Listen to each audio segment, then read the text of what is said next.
നമസ്കാരം. ഇന്ന് പൊതുജനാരോഗ്യ രംഗത്തെ ഒരു സ്ഥാപനത്തെപ്പറ്റി പറയാം. Global institute of public health. അത് തിരുവനന്തപുരത്താണ് പ്രവർത്തിക്കുന്നത്. പൊതുജനാരോഗ്യ രംഗത്ത് പ്രവർത്തിക്കുന്ന ഒരു സ്ഥാപനമാണിത്. ഇവിടെ ഗവേഷണമുണ്ട്, പഠനമുണ്ട്, പൊതുജനാരോഗ്യ രംഗത്തെ പ്രവർത്തനങ്ങളുണ്ട്. ഇവിടെയാണ് കേരള ഹെൽത്ത് യൂണിവേഴ്സിറ്റിയുടെ master of public health course നടക്കുന്നത്. ഇവിടെ കേരള ഹെൽത്ത് യൂണിവേഴ്സിറ്റിയുടെ പൊതുജനാരോഗ്യത്തിലെ ഗവേഷണവും PhD ഉണ്ട്. ഇതൊരു 7 വർഷം മുമ്പാണ് ഈ പഠന കോഴ്സുകൾ ആരംഭിച്ചത്. ഇപ്പോൾ 7 ബാച്ചുകളാകുകയാണ് MPH കോഴ്സിന്. Master of public health course എന്ന് നിങ്ങൾ പലരും കേട്ടിട്ടുണ്ടാകും. പൊതുജനാരോഗ്യ രംഗത്ത് പ്രവർത്തിക്കാനായിട്ട് നമ്മുടെ പ്രൊഫഷണൽസിനെ തയ്യാറെടുപ്പിക്കുന്ന ഒരു കോഴ്സാണിത്. കേരള ഹെൽത്ത് യൂണിവേഴ്സിറ്റിയുടെ കീഴിൽ 2 വർഷത്തെ കോഴ്സാണിത്. ഇവിടെ global institute of public health തിരുവനന്തപുരത്താണ് നടക്കുന്നത്. ഫുൾ ടൈം കോഴ്സ് നമ്മുടെ ചേർന്ന് പഠിക്കണം. എന്താണ് ഈ മാസ്റ്റർ പബ്ലിക് ഹെൽത്ത് എന്ന് അറിയാത്തവരും ചിലപ്പോൾ ഉണ്ടാകും. സാധാരണ MBBS മെഡിക്കൽ ഡോക്ടർമാരൊക്കെ അവരുടെ ബിരുദാനന്തര ബിരുദമായിട്ട് കമ്മ്യൂണിറ്റി മെഡിസിൻ അങ്ങനെ പലതൊക്കെ പഠിക്കാറുണ്ട്. അത് ഡോക്ടർമാർക്കുള്ളതാണ്. പൊതുജനാരോഗ്യത്തിലെ ബിരുദാനന്തര ബിരുദം അല്ലെങ്കിൽ മാസ്റ്റർ ഓഫ് പബ്ലിക് ഹെൽത്ത് ഉൾപ്പെടെ ആർക്കും പഠിക്കാം. അപ്പോൾ ഞാനൊക്കെ 25 കൊല്ലം മുമ്പ് ഇന്ത്യയിലെ ആദ്യത്തെ ബാച്ച് തിരുവനന്തപുരത്ത് ശ്രീജിത്ത് തിരുനാൾ ഇൻസ്റ്റിറ്റ്യൂട്ടിൽ അച്യുതമേനോൻ സെൻ്ററിൻ്റെ ഭാഗമായിട്ട് തുടങ്ങിയപ്പോൾ അന്ന് ചേർന്ന ആളാണ്. 25 കൊല്ലം മുമ്പാണ് ഞാൻ MBH ചേരുന്നത്. ഇന്ത്യയിലെ ആദ്യത്തെ കോഴ്സായിരുന്നത്. പക്ഷേ അത് അവിടെ ഡോക്ടർമാർക്ക് അല്ലെങ്കിൽ രംഗത്ത് പ്രവർത്തിക്കുന്നവർ കൂടാതെ ഇപ്പോൾ ആർട്സ് സബ്ജക്റ്റ് പഠിച്ചവർക്കോ എഞ്ചിനീയർമാർക്കോ ഒക്കെ വന്ന് ചേരാം. പക്ഷേ കേരള ഹെൽത്ത് യൂണിവേഴ്സിറ്റി കാര്യത്തിൽ ചെറിയ വ്യത്യാസമുണ്ട്. ചിലപ്പോൾ ഭാവിയിൽ മാറിയേക്കും. ഇവിടെ ഡോക്ടർമാരായിരിക്കണം, അല്ലെങ്കിൽ ആരോഗ്യ രംഗവുമായി ബന്ധപ്പെട്ട് നഴ്സുമാരോ അല്ലെങ്കിൽ ഫിസിയോതെറാപ്പി പഠിച്ചവർ അങ്ങനെയുള്ളവർക്കൊക്കെ വരാം. മെഡിക്കൽ കോഴ്സുകൾ പഠിച്ചവർക്കാണ് ഇവിടെ. ഒരുപക്ഷെ MA പഠിച്ചവർക്ക് ഇവിടെ അഡ്മിഷൻ കൊടുക്കാൻ പറ്റാത്തത് തൽക്കാല സാഹചര്യമാണ്. ചിലപ്പോൾ പിന്നീട് മാറിയെന്ന് വരും. എഞ്ചിനീയർമാർക്കും തൽക്കാലം അഡ്മിഷൻ ഇല്ല.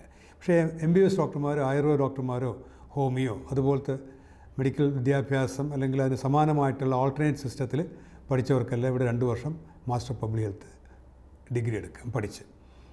അപ്പോൾ എന്തുകൊണ്ടാണ് ഡോക്ടർമാർക്ക് മാത്രമായിട്ട് ഇത് മാറ്റിവെക്കുക, അതിൽ മെഡിക്കൽ MBBS ഡോക്ടർമാർക്ക് മാത്രമായിട്ട് ഈ കോഴ്സ് നടത്താത്തെന്നൊരു ചോദ്യം വരാം.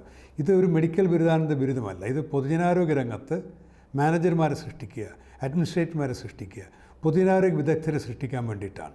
ആ ഡോക്ടർമാർക്ക് തീർച്ചയായിട്ടും, ഞാൻ ഡോക്ടറാണ്, MBH എടുത്ത ആളാണ്. പക്ഷേ ഡോക്ടർമാരല്ലാത്തവരും പൊതുജനാരോഗ്യ രംഗത്ത് വേണം. എഞ്ചിനീയർമാരെന്തിനാണ്? പൊതുജനാരോഗ്യ രംഗത്ത് എഞ്ചിനീയറിംഗ് ആവശ്യമുണ്ട്. പൊതുജനാരോഗ്യ രംഗത്ത് മെഡിക്കൽ വിദ്യാഭ്യാസം കൂടാതെ പൊതുജനങ്ങളെ പഠിപ്പിക്കുന്ന മെഡിക്കൽ അല്ലെങ്കിൽ അവയർനെസ് ഉണ്ടാക്കാനായിട്ടുള്ള അത്തരം കാര്യങ്ങൾക്ക് ഹെൽത്ത് എഡ്യൂക്കേഷൻ എന്നൊക്കെ പറയും, അതിനാൾ വേണം. വെറ്റിനറി ഡോക്ടർമാർ, മൃഗ ഡോക്ടർമാർ വന്നു കഴിഞ്ഞാൽ അവർക്കിത് പഠിക്കുമ്പോൾ അവരുടെ മേഖലയിൽ അവർക്ക് പൊതുജനാരോഗ്യ രംഗ പ്രവർത്തനത്തിൽ ഉപയോഗപ്പെടും. വൺ ഹെൽത്ത് എന്നൊക്കെ പറയുന്ന ഇപ്പോൾ ആ രംഗത്തൊക്കെ വെറ്റിനറി ഡോക്ടർമാരും ഒരുപാട് സജീവമാണ്.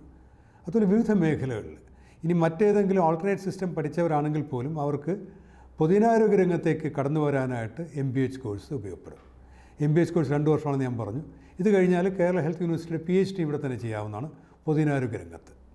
ഇതിൻ്റെ സാധ്യതകൾ എന്തൊക്കെയെന്ന് ചോദിച്ചു കഴിഞ്ഞാൽ, ഞാൻ പറഞ്ഞു, ഞാൻ ഇന്ത്യയിലെ ആദ്യത്തെ ബാച്ചായ ശ്രീജിത്ത് തിരുനാളിലെ MBH ഫസ്റ്റ് ബാച്ചിൽ 1997 അഡ്മിഷൻ കിട്ടിയ 8 പേരിൽ ഒരാളാണ് ഞാൻ കോഴ്സ് പാസ്സായി കഴിഞ്ഞ് 1 വർഷത്തിനകത്ത് എനിക്ക് ലോകാരോഗ്യ സംഘടനയിൽ ജോലി കിട്ടി.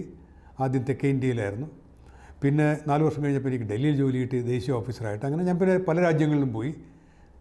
തിമോർ എന്ന് പറയുന്ന രാജ്യത്ത് ലോകാരോഗ്യ സംഘടന ഉദ്യോഗസ്ഥനായിരുന്നു. അങ്ങനെ എൻ്റെ വഴിക്ക് ഞാൻ പോയി. ചിലർ ഗവേഷകരായി ഇവിടെ നിന്നവരുണ്ട്, അമേരിക്കയിൽ പോയവരുണ്ട്. ചിലർ അധ്യാപകരായി, ചിലർ ആരോഗ്യവകുപ്പിൽ തന്നെ പ്രവർത്തിച്ച് പൊതുജനാരോഗ്യ രംഗത്തെ പ്രഗത്ഭരായിട്ട് കേരളത്തിലെ ആരോഗ്യരംഗത്തെ സഹായിക്കുന്നവരായി. മറ്റു ചിലർ ഇതുപോലെ ദേശീയ ഗവൺമെൻറ്റിൻ്റെ ഭാഗമായിട്ടുള്ള സ്ഥാപനങ്ങളിൽ പോയി.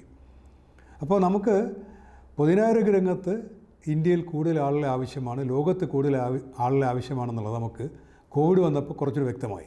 മുമ്പൊക്കെ ഡോക്ടർമാരും നഴ്സും ആശുപത്രിയും മാത്രം മതി, രോഗികളെ ഒറ്റയ്ക്കൊറ്റയ്ക്ക് ചികിത്സിച്ചാൽ മതി എന്നാണ് വിചാരിച്ചിരുന്നത്. ആ ധാരണയൊക്കെ മുഴുവൻ മാറ്റിക്കൊണ്ടാണ് കോവിഡ് കടന്നുപോയത്.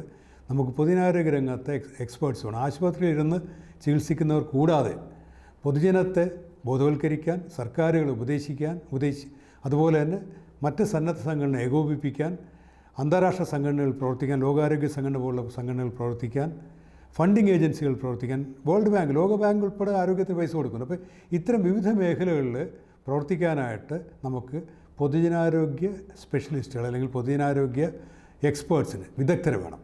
അങ്ങനെ വിദഗ്ധരെ ഉണ്ടാക്കുന്ന കോഴ്സാണ് master public health course MPH. നമ്മുടെ കേരളത്തിൽ കേരള ഹെൽത്ത് യൂണിവേഴ്സിറ്റിക്ക് കീഴിൽ MPH കോഴ്സ് നടത്തുന്നത് ഗ്ലോബൽ ഇൻസ്റ്റിറ്റ്യൂട്ട് ഓഫ് പബ്ലിക് ഹെൽത്തിലാണ്, അത് തിരുവനന്തപുരത്താണ്.